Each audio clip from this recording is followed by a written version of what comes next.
at that point, you're not there to play it safe. Like if you're not taking risks, you're not competing. It's empowering. I mean, anybody who's done a CrossFit workout, you finish your CrossFit workout and you're like, I'm on top of the world. Yeah. Like a hunger for competition and like that super intense structure, routine. I still had that desire. Listen to the way people feel and the motivations for doing the things that they did. It was like they were describing me to a T. I'm not trying to solve everything for you, but I know that sometimes you just need somebody to listen. Learned the most is how to fill my cup by filling others. Welcome to the Hungry Dog Barbell Podcast.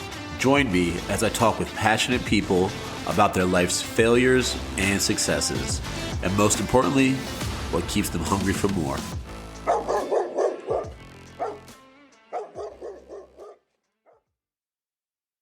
And I'm a very unserious person, so I want to say that before we even got into anything else. Yeah, you're good. I've worked in a gym for the past 4 years, so like being Sweet. like corporate level professional, like I've worked at. Yeah, for sure. So on that note, I want to ask you, you just participated in the CrossFit Open in the quarterfinals. That's all wrapped up now.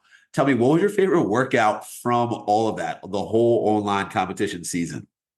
Oof. Honestly, definitely standout favorite workout was quarterfinals workout 3, the one that had all like the handstand push-up variations and the rope climbs, mainly because my coach, I have my own coach, and he has been really working with me on my handstand push-up capacity. It's easily my worst movement. And when I saw that, I was like, all right, like these are difficult variations, but at the same time, you're not partnering it with like super heavy shoulder stuff. Like the toes was a little shoulder heavy, but it was manageable. So I found it to be like a super encouraging workout to actually test how my capacity is, because it wasn't like I got done doing the 10 wall facing handstand push-ups and could blame like the rope climbs for my shoulder fatigue. Like my biceps were tired, but my shoulders weren't. Right. So for me, like getting through, I didn't make it to the rings. Super funny story. I didn't think I was going to make it to the rings. The first time I did it, I got through 6 wall facing handstand push-ups, went to failure. Second time I did it, I was like, okay, I'm going to get through these. Like, I just want to get 10 and be done. And I was at a local gym, CrossFit Diamond State. They were nice enough to host us. And they had long straps on the rings. I've never used long straps. Yeah. And they were high up, so you had to like jump off a box. So I get through my 10th wall facing handstand push-up. And I have a minute and 15 seconds to spare. And in that moment, I'm like, all right, like we got to do this now. Like that was the time. That's funny. Yeah, I'm looking at the rings and I'm like, you're going to embarrass me. I can feel it. That's so funny. Yeah, I went like sideways off a box and literally was just like swinging side to side for the entire minute and 15 seconds. Couldn't get a ring muscle up. But dude, that's so relatable. I love that. Yeah, it was hilarious. Like I couldn't help but laugh in the moment. Don't get me wrong. I was super frustrated. I'm like cursing, like all mad at myself. And then I like went back and thought about it. I was like, that was pretty dope. And it's going to be really funny to watch over on video again. So like, it's hell yeah. So, oh man, I just learned so much right there. You just said that like you had a moment to like show off your hard work, right? And like prove the accomplishment to yourself, like that's really dope. And I want to revisit that again in a second. But did you practice any like long strap muscle ups on those before you got to the workout? Or did you just like plan to do it in the workout? Well, like I channeled my inner moron and did not. I actively walked into the gym, saw the long straps and was like, yo, what's up? And did not practice on them at all. Like I just acknowledged their presence. And then like, as I was walking up to the rings to try to get one, it all clicked in my head. And I was like, this is the dumbest thing I think I could have possibly done. He would probably fire me as an athlete. All of the strategies that are available in life. I picked the absolute worst one. Yeah, like literally, I like double knotted my shoes, like all the things that could go wrong. Didn't practice a ring muscle up. Like, yeah. So no, it's one of those funny things that like you're doing a workout, your stuff. You're right. You're like you double knot your shoes. You get a separate box out to put your chalk on top of. You strategically position your water bottle so that you can walk to the next thing and get your water in between stuff for the transition aid. But practice the long strap muscle ups. Like one of those. Like, no, it'll be okay. Yeah, that's hilarious. So how many years have you been doing the CrossFit Open now? So I did it for the first time 3 years ago, and I wasn't doing CrossFit at all. I was actually dating a guy who was really good at CrossFit, and he was like, oh yeah, like I'd worked out in his gym a little bit, at his CrossFit gym, CrossFit Rock Solid in, Downingtown. And he was like, yeah, just do the open. Like, I think like you'll really like it. So I did it. And I think my first workout was the wall walk double under workout. And oh my gosh, it destroyed me. It was awesome. And after I went through like the whole open, I just kind of got hooked. I was like, this is super challenging. And, you know, my background in athletics, like I've always been craving a sense of competition, and I like to kind of feel what it feels like to fail at something and then have to really work hard to get good at it. And I found that day. So that was my first year doing it. I didn't get into CrossFit following that. I kind of would like look at, you know, some of like the local, well, not local, but the big time CrossFit athletes, what they would do for workouts, and I might like do them by myself. But I didn't actually start taking CrossFit a little bit more seriously until about 2 years ago. And then I started competitively training for CrossFit. This was my first year of competitive training. So in all, like 3 years, but about 2 years of actually like being like, okay, we could do something with this. Pushing the needle like towards a goal, like overall, like focus in your programming and on stuff. Like, how did you grow up in like athletics in general to be motivated like that? Oh gosh. Honestly, I would give a lot of my like athletic personality and drive, give credit to my parents for that. Ever since I was younger, like my parents have had the biggest amount of confidence that anyone could have in an individual in me. Like Love even that. when I was like 5 years old, anything I did, they would just tell me like, Maddie, you will be the best at anything you decide to do. And almost to a fault. Like I could come up with something real dumb and they'd be like, you do great. Like not warming up your muscle ups at all. Yeah. Like I like tell them I have some like ridiculous dream and they're like, yeah, Maddie, go for it. They probably like went to bed at night like, should we maybe lay off? Yeah. But yeah, I would accredit it a lot to my parents. They just always told me that like I can do anything I want. I'm capable of doing anything I want. And knowing that like I had that support system through everything I did in my life, it made challenges become less of a challenge and more of like a stepping stone to something bigger. Like every time I faced something that would humble me, I'd be like, well, my parents believe in me and they said I can be the best at whatever I want to be. And I can push past this to find the best version of myself.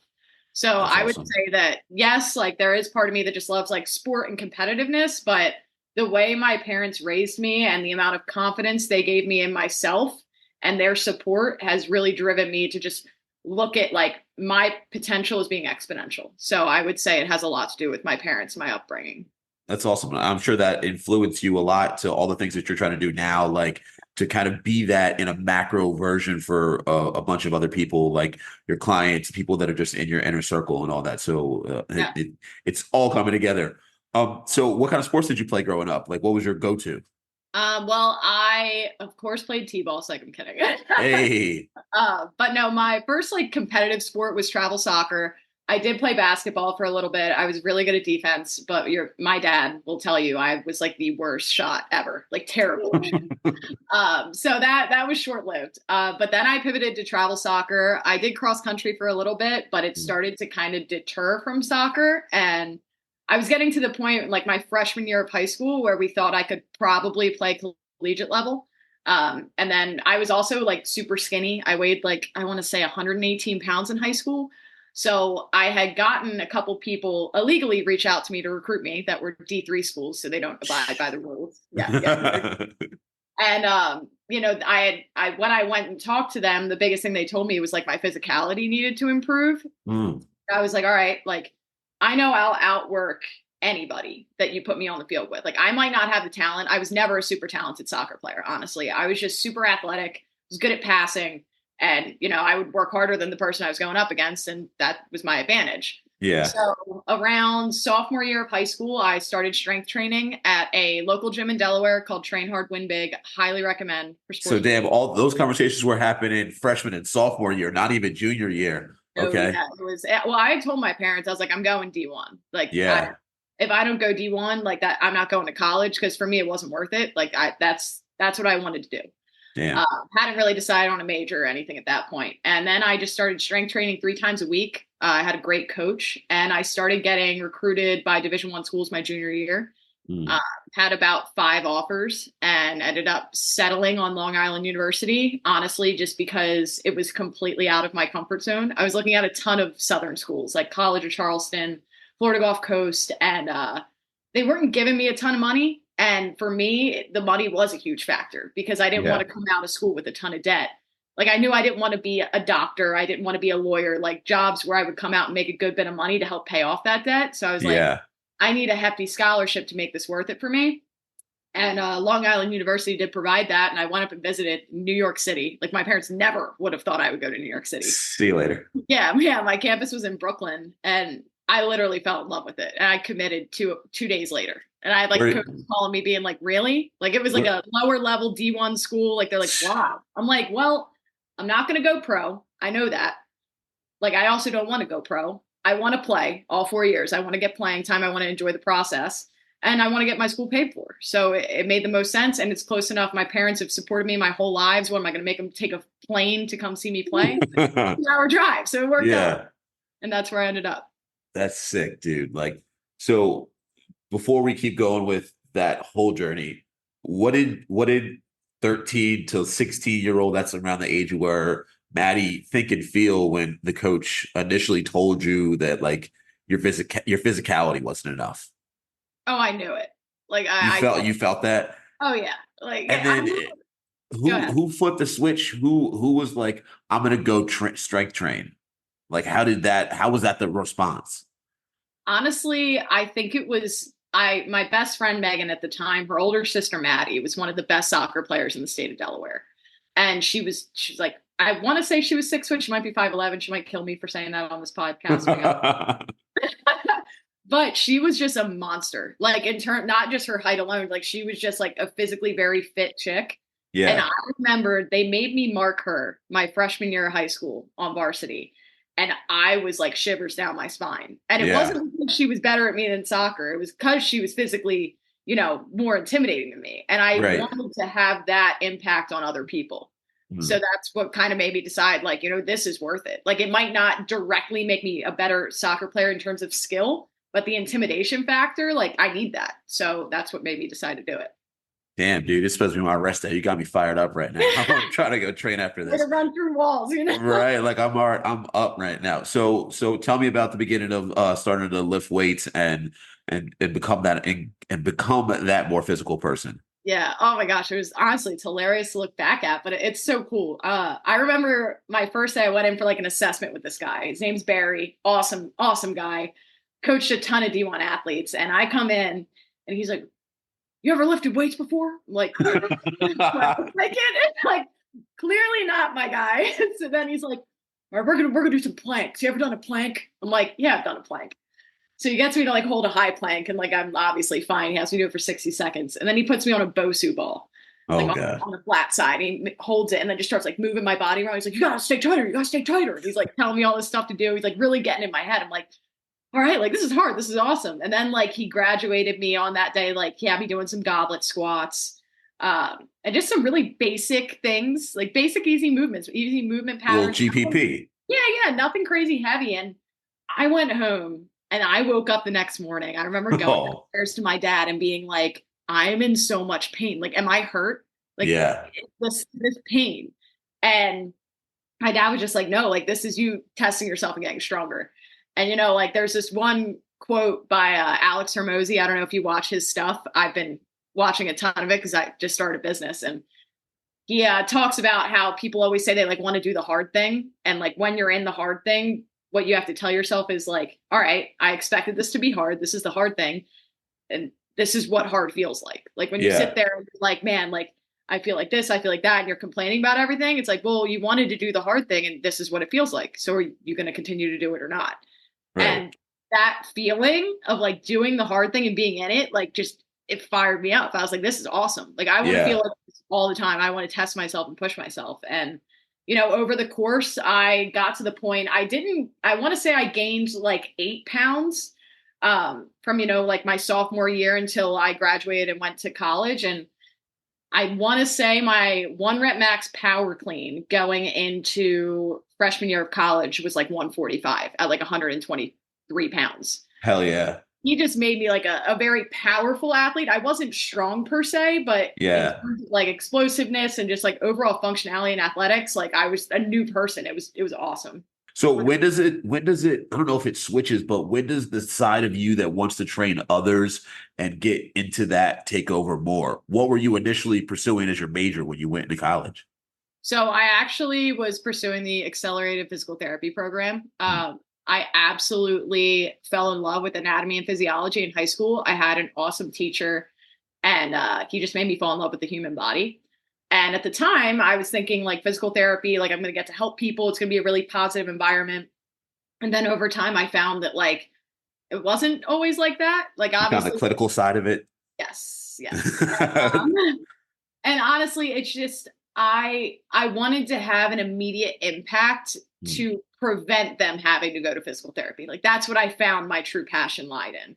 So my junior year of college, I changed my major. I changed it actually to fine art. I know this is crazy. Wow. I grew up going to a fine art school. So I went to an art school in Delaware, and I at that point had figured out I might want to try to do my own fitness business. And I went in fine art, and I specialized in graphic design because I figured that would help me with website build out, logos, stuff like that. And then my other major was exercise science. And I also had enough credits to where I literally think I had to take 2 more classes for exercise science. And like my degree was set my junior year. Yeah. So you're already in that like minded thing before for 2 years, you know? Yeah, exactly. And I decided to switch like really towards like doing more personal stuff, like personal training, that kind of route, mainly because my senior year of college, I got done soccer. And my entire life has revolved around soccer since as far as I can remember. Like in high school, if people didn't know my name, they knew like Maddie on the soccer team.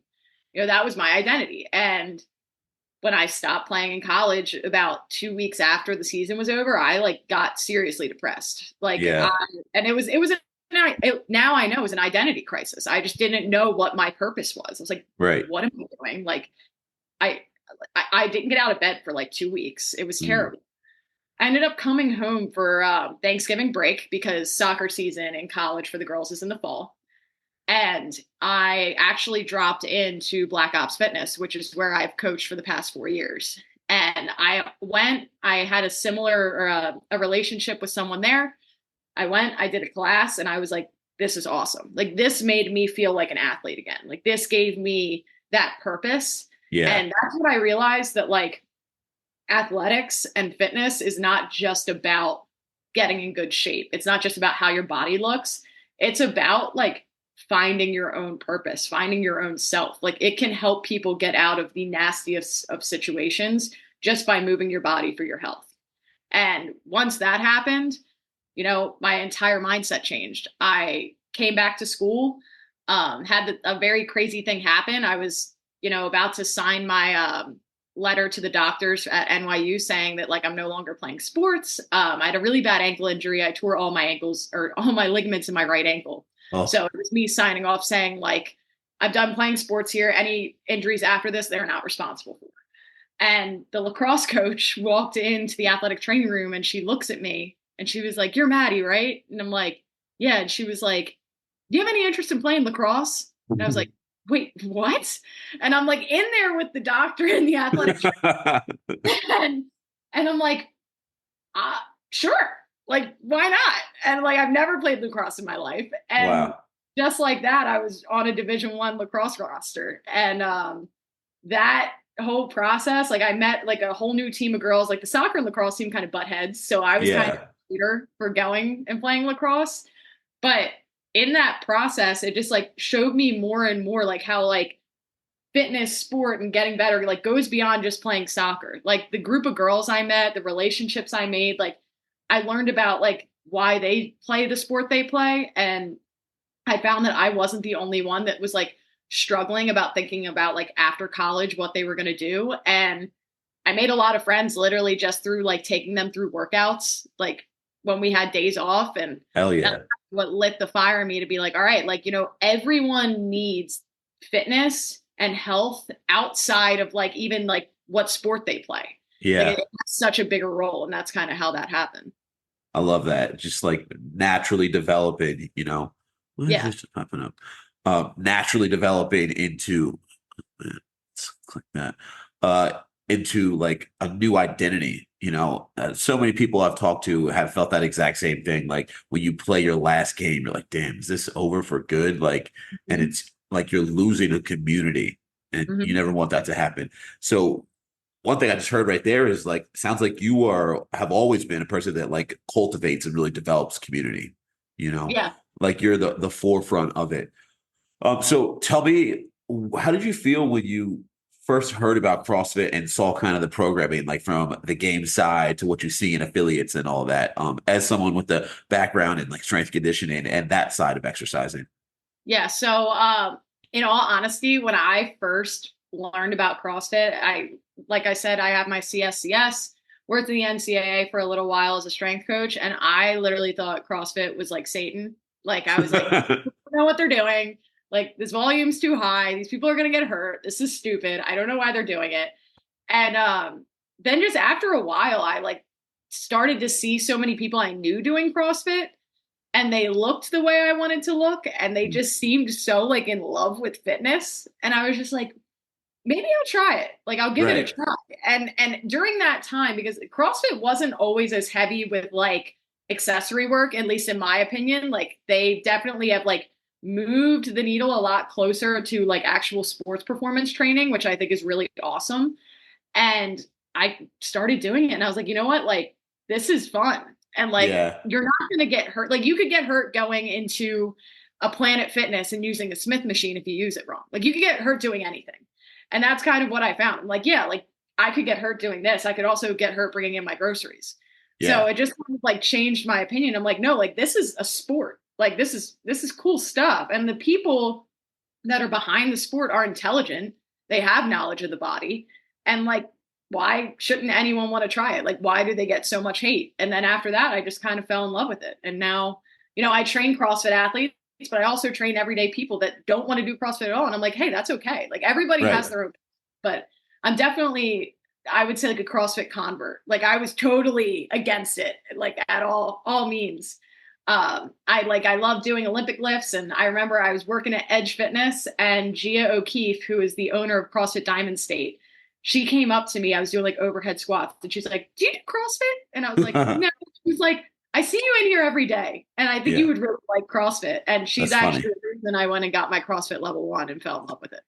Hell yeah. I mean, so many people are on that kind of path. Like, there's an inherent risk in like almost anything that's fun in life. So when you take that into consideration, it's like, all right, well, if we just stopped doing anything that had any kind of dangerousness, then life would be so boring.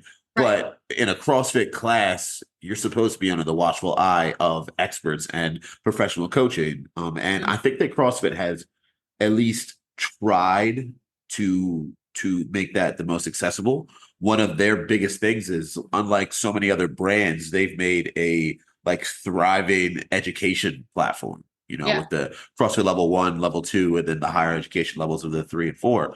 So they have made a pathway for people to have like safe and accessible CrossFit classes, so that's always good. And then on the other side, for people that are training for a sport, hey, you're training for a sport. What's going to happen is what's going to happen. You just talked about when you were in college, you had to sign off on a contract that said that these people were no longer liable for your body safety, and that's what every semi-professional and professional athlete goes through. I mean, you go run a marathon, you run the risk of your body completely shutting down as that's happening. So that's just what's going to happen, especially on the training side. I love what you said about accessory work, which is semi a buzzword now, because for a lot of athletes, they could just call it training, right? For 20 years ago, but now we got to label everything, is becoming more of a staple in people's training programs. I think what happened is that more intelligent people started programming the tests more, like around 10 years ago. And so the things that you had to do to become better and be overall more of an athlete had to become more diverse. Like you had to go train like people that were training to just be able to accomplish like a variety of different tasks. And so just doing your back squats or your metcons every day wasn't going to be enough. You had to address specifically what was your ailments, what leakages did you have in your chain, and all those different things. So that's been great to like naturally watch from the inside and from the outside of the games programming overall. Tell me about your beginnings in coaching CrossFit classes and programming for CrossFit athletes. How did that go for you in the beginning? What was your like methods of approaching that stuff? So I technically have never coached a CrossFit class. So my previous job, they did some CrossFit style training, but like they did the lower risk, higher reward movements. So like there wasn't like ring gymnastics, there wasn't squat snatches, there were some hang snatches, some power snatches. So I did the programming for the entire gym. And the owner of the gym was very military background, and like he loved that about his workouts. Like he loved grunt work, and he was like, listen, like I'll let you program some stuff that's more CrossFit-y, but like I want to keep the integrity of my community to be like not as CrossFit. So basically I would program out in like 8-week strength cycles. We would do all of the like accessory lifts to help with like power cleans and snatches, aka like, you know how if you get better in like your bench press and your front squat, it's going to translate over to your power clean. Same thing, back squat with snatch. And we would program in some of the Olympic lifts like power snatches, hang power snatches, cleans into the Metcons. Now, over that time of being and for all the people out there, like just because they don't call it a CrossFit class, like that's how people work out. I don't know if you guys know that. Like that's how people have worked out for decades, you know? Yes. It's just not deemed a CrossFit gym. Yeah. But in that process, we would basically have a strength lift in the beginning of class, Metcon in the middle, and then your accessory work at the end. Now, the accessory work that I would program for our general population was more so injury prevention than anything else. My gym has a bulk of the community is from like ages like 40 to 60 years old. We don't have a ton of super young athletes. So there was a lot of like knee prehabilitation, shoulder work. It wasn't as much about like getting them like stronger through accessory. It was about preventing future injury. And over the process of doing that, I programmed for about 2 years at my old gym. And then I started realizing like, ooh, I want to actually program for CrossFit athletes. Like I want to like on a sport level. Yeah. So then I started my own track at the gym called the competitor program. And it was for athletes at the gym that literally wanted to go out and compete in CrossFit comps, and they wanted to feel prepared to do that. When I started the competitor program and I got to like actually program people to get better at CrossFit as a sport, that's when I really fell in love with it. I was like, this is so dynamic. It's so fun to program for, and just like seeing people do challenging things and get better at it. And then being able to like go to a competition and watch one of your athletes and be like, that's my athlete. Like they followed what I said, and like, they might not win on everything, but when they do win on some things, it's like, you feel like you just did what they did. Like, it's awesome. Yeah. So that's kind of how I found that like, I really want to seriously program for CrossFit. And that's kind of where I'm at now. Hell yeah. So I did that for a while.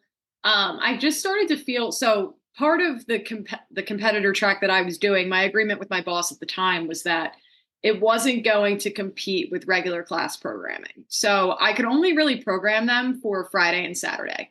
Fridays was open gym at the gym all day. So they would have like a full program Friday. And then Saturday, we would have a competitor specific class after our group class. And I would make it lower volume so that they could do the group class and then come work with me after. And I did it really religiously for like a year. And then I got to a point where I was like, I can't get these athletes like where they need to go unless I can work with them like 6 days a week. Like there's so many, when you want to get good at CrossFit, like there's just so many things you need to be working on over and over again and like progressive overload in order to get better at skills specifically. And that was the biggest thing they all lacked, was skills and gymnastics. And I got to the point where I was like, you know, how can I do this on a bigger scale? And I was kind of like teetering with this idea of like going off on my own. You know, my entire life as a strength coach, like everyone's always told me, like, if you did something by yourself, you'd be really successful. And I've just always wanted to, you know, I wanted to play it safe. Like I wanted to have job security. I wanted to have a set income, and just the idea of doing something on my own, like it was scary. And I honestly didn't have the funds to do it. Like, it's not like I have all this money in the bank and I could go off on my own and like support myself on an income for so many months. Right. Then about, I want to say in January of this year, I was like, you know what? I'm going to try to start a side business where I can, make some more money, and maybe I can go off of my salary at my job, go to hourly, still coach here, but not be as involved, and just kind of slowly start to tinker my way into building my own business. And over time, like I started to realize as I was like advertising for it, like there was a lot more people that wanted to work with me than I expected. And I was realizing like in order to give them the attention I wanted to, like I had to do that full time. So about 2-3 weeks ago now, I took the jump and I quit my full-time job. And right now I'm working with about 8 clients. We have, 12-week programs we're working through. And as soon as I got those first 8 clients, I then also realized the program is, training regimens. So I write them training regimens based off of their ability to train. So like if it's a CrossFit athlete and they can afford to be in the gym 6 days a week and they can do 4-hour sessions split in a double, then like I'll program for that. I also have athletes, they're clients I work with that have never lifted in their lives, who are working out at home with a dumbbell. So I work with all different spectrums of clients. And I quickly realized, I do the training regimen. There's also mindset stuff that goes into it as well, which has to do with weekly calls like this. And then there's a nutrition piece. And I started, programming for everybody, doing everyone's nutrition, doing the calls. And I was like a weekend, I was like, I need help. Like I can't give my all to these clients the way I've wanted to over the past years with my competitor clients if I don't have help. So I quickly decided to hire a coach to come in, a nutrition coach, Steph McConnell. Well, now Steph Swidek. She is one of the owners of CrossFit Reconstructed. She is phenomenal as an athlete, a person, has a great story. And she's my nutrition coach now. So her and I call it 2-to-1 coaching because each of our clients has 2 coaches to 1 client.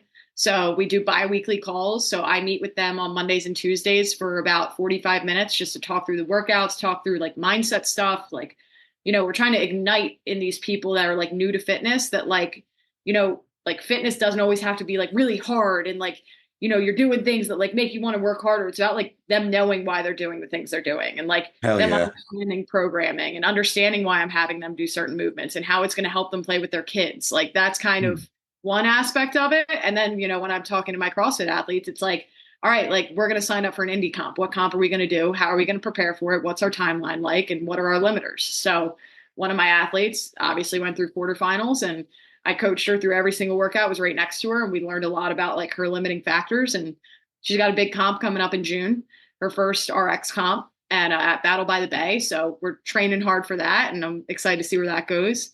But yeah, so I have all different spectrums of clients, like I said, people who've never lifted in their lives and CrossFit athletes. And then I brought Steph on, and kind of the premise of the Vault Group is I named it the Vault Group because it's a vault of information. I've been a strength coach for about 5-6 years now across many different spectrums of the strength and conditioning industry.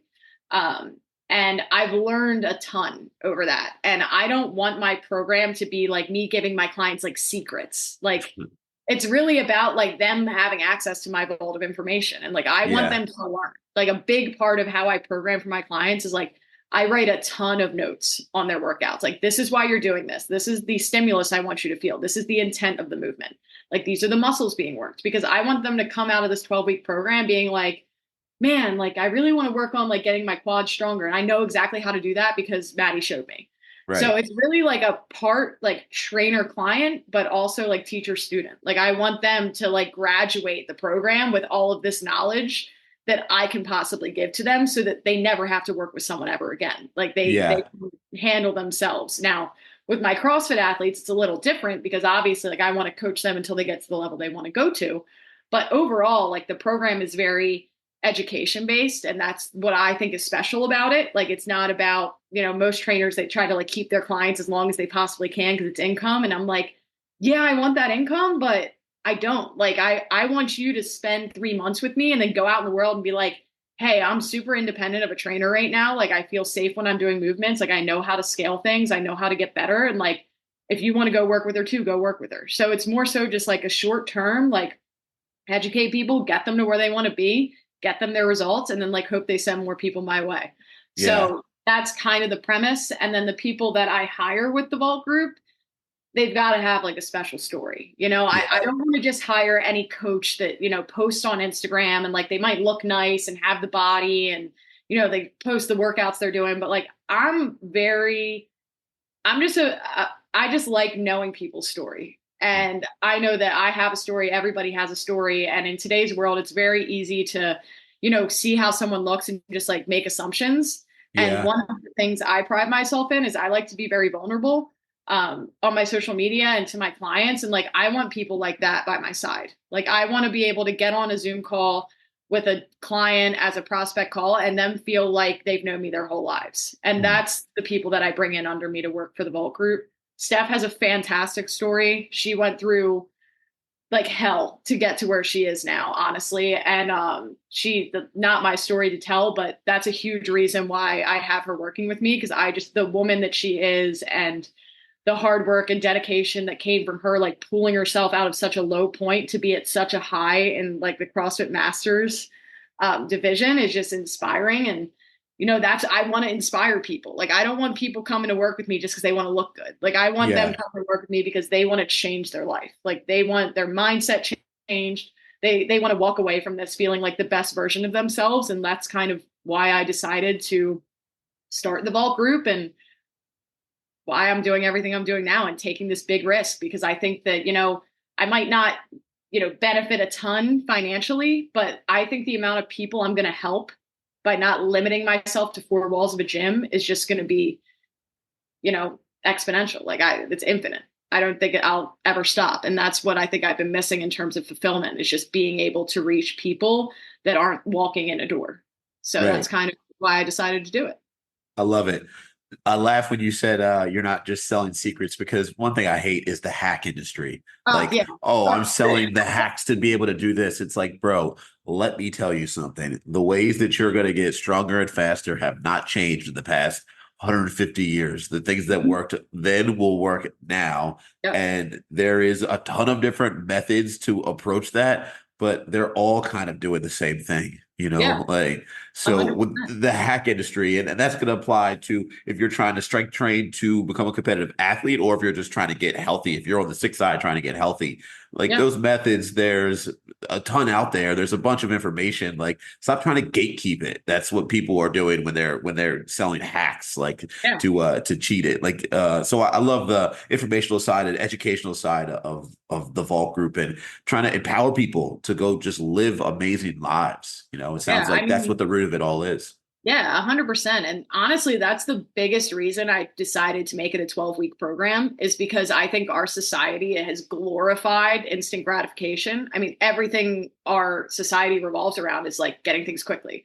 We were able to schedule this podcast, no problem, and shoot it on a camera. Like, I didn't have to drive anywhere. I didn't have to. Because I have 4 apps for that reason. Exactly. And all those apps were developed to make it easier. Like, we live in a world where like everything is easy. And like most solutions, like you have access to right away, like to your basic issues. And for me, I wanted to make it a 12-week or 3-month commitment, because like anything in fitness is a long haul. And I think there's way too many programs out there that's like 4 weeks to lean out and get your summer body. I'm like, 4 weeks for them to put you in like a severe caloric deficit where your entire metabolism is jacked up and you come out looking great for a week and then double on the weight down the road. Like, it's you're going to have a crappy 12 weeks after that, Yeah, exactly. Trying to rebuild back after that.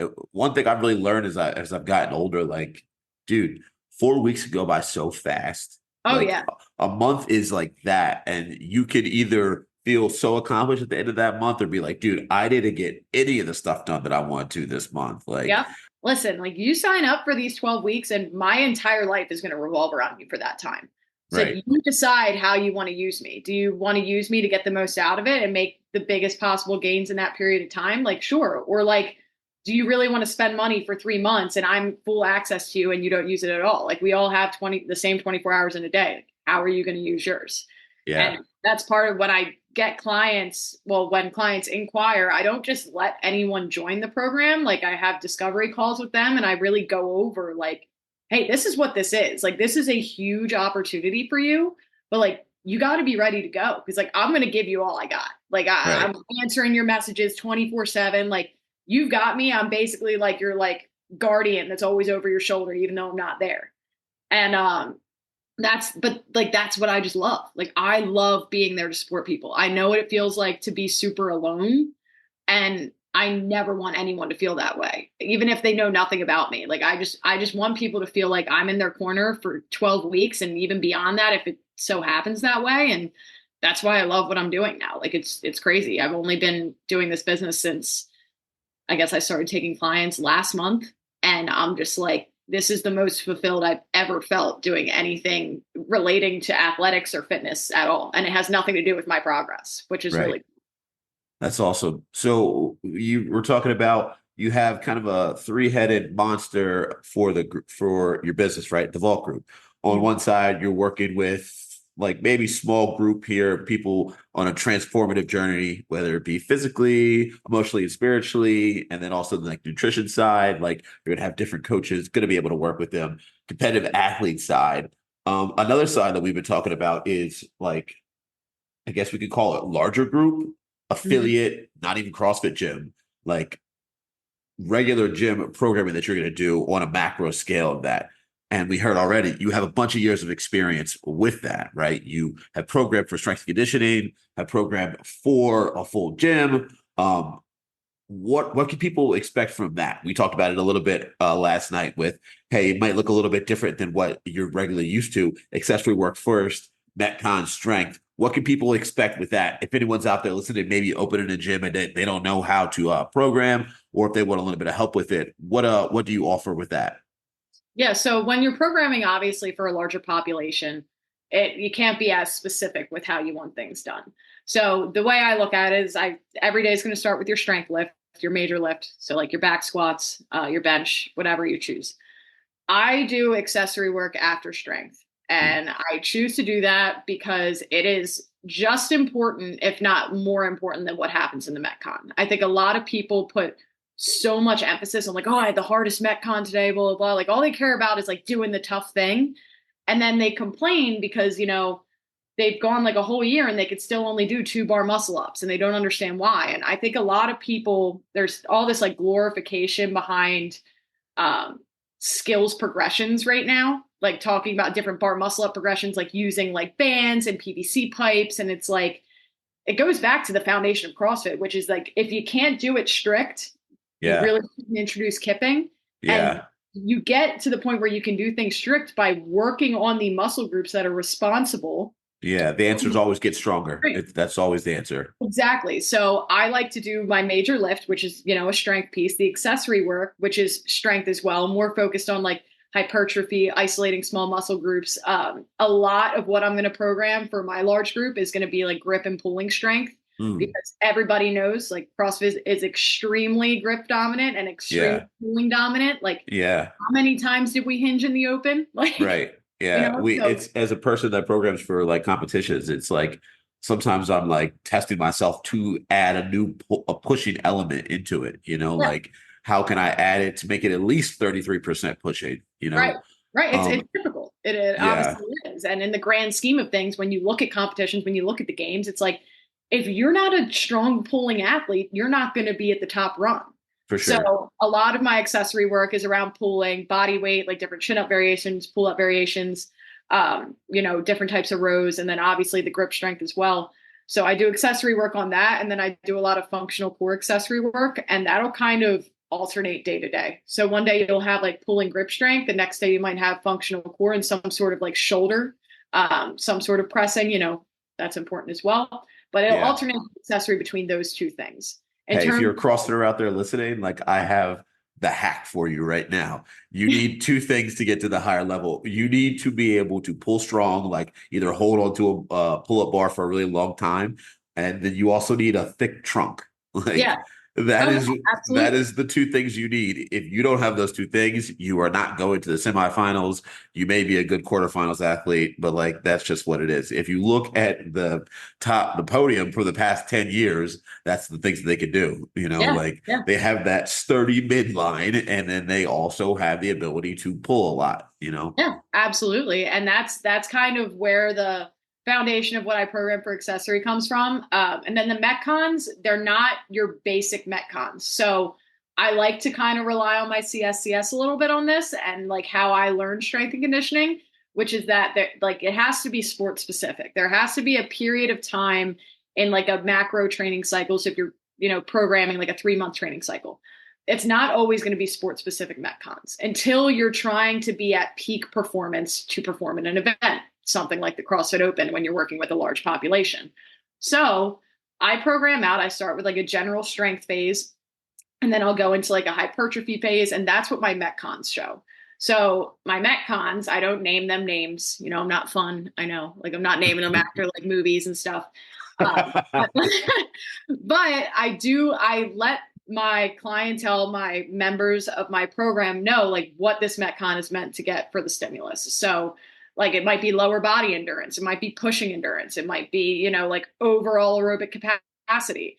So for example, my first day of the programming that I have a bunch of people that are going to trial, it's a lower body endurance metcon. It's a combination of doing dumbbell thrusters, row calories into deadlifts, and it's quick, short bursts. And it's like, you got to kind of go unbroken or bust.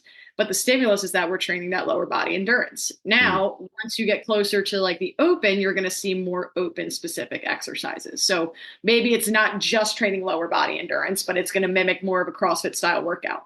Which is just like a complementary style of movement patterns, like, yeah, exactly. Or things that commonly appear in CrossFit, like they just like to put certain things together, like whether it be like a dumbbell snatch and a toe to bar, so that full pull from the floor to all the way overhead, like that full range of motion, plus folded at the midline, like that's just something that you can usually like see. Or like a double hinge, like a row and that would deadlift. be like the CrossFit, like the sport specific metcon.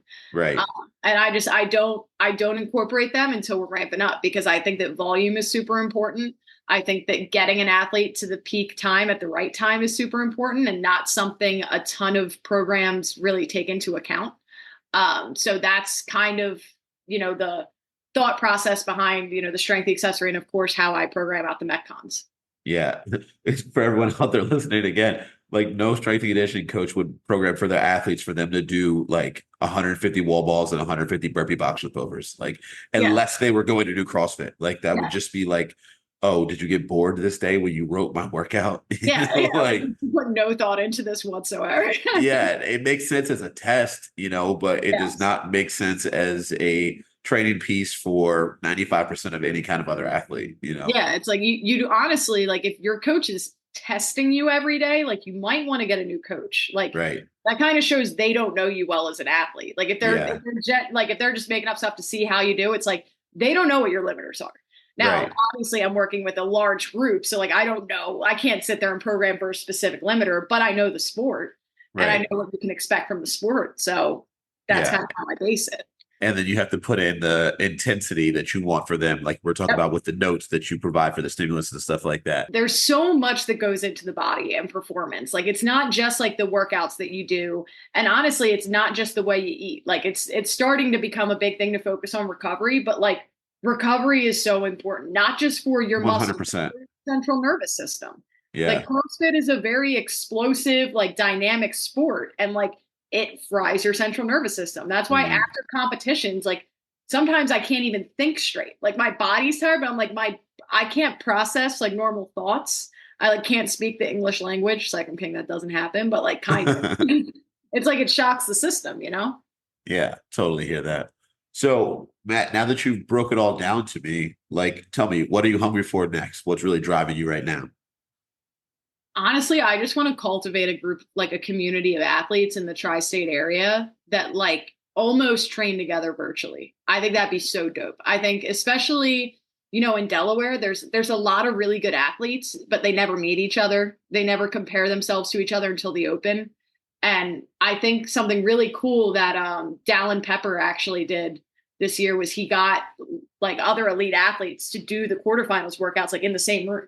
Like everyone's always like kind of smoke screening, like all the big athletes. That's like how their scores went. And they were like, no, like this is what it is. Like we're going to go head to head. And it is, that's how it be. And I just think it would be so cool to cultivate like that sort of environment in the tri-state area with all like the top level athletes. Like we can all challenge each other and get better together. So like, we're not just seeing each other in competition, but like we're seeing each other via training, via our results, and like pushing yourself that way. Like, I think the big reason everybody craves the open, I know this is why I crave it, I create the open and quarterfinals because I want to see where I stack up. Like I know I'm working my ass off at the gym. I know I'm doing everything my coach says. I'm eating right. I'm recovering. I'm doing all the right things, but I have to wait a whole year to see where I stack up against people that I see in a competition, 2-3 times a year.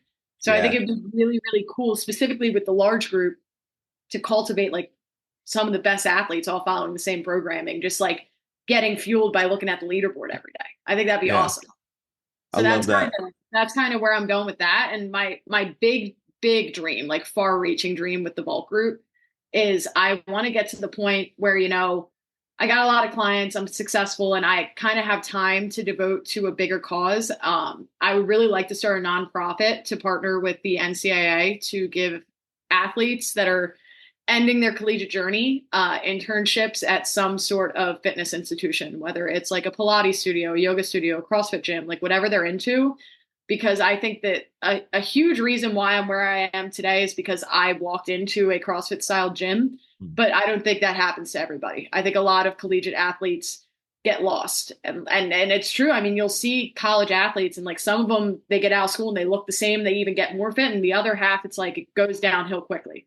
Right. So for me, that's my overreaching dream is I want to partner with the NCAA. I want to have a nonprofit, and I want collegiate athletes to come out of school. And yeah, you might not be an athlete anymore, but you're going to get to do an internship at a place where you get to see a ton of adults that were never athletes in their lives. And they feel like just as much of an athlete as you were, and you can continue that too. So that's kind of my big dream. Help them transition with finding their next identity, just like you struggled with back in the past. Yeah, 100%. That's awesome.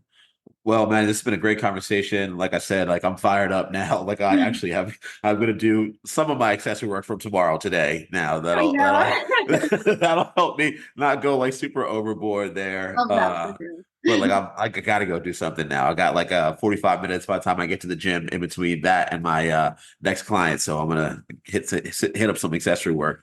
Dogs out there listening, we'll get like all the contact information where you can find Maddie at, the vault group, and all that access stuff, maybe even a link to the trial for you guys in the show notes so you can continue the conversation on like that. Maddie, do you have anything else to drop on the people at the end of the episode? Golly. Well, only thing I think I could drop on everybody is just like whatever you're going through, if it's difficult, you're having a hard time, like you're not alone. And if you need someone that wants to help you through it, I'm here for you. And if you are hesitant to start your fitness journey, this is your sign to start it now. Boom, this is your sign. Oh, and I want to say at the end of the episode, shout out to Steph McConnell. How do you say her new last name now? Swidek. I met her at the Masters Fitness Collective 2 years ago. Awesome athlete, super cool to judge. She's one of the only people that really suffered and crushed the workout, gave a little smile at the end of it as she was walking off the floor. Yeah. So shout out to her. Dogs, peace.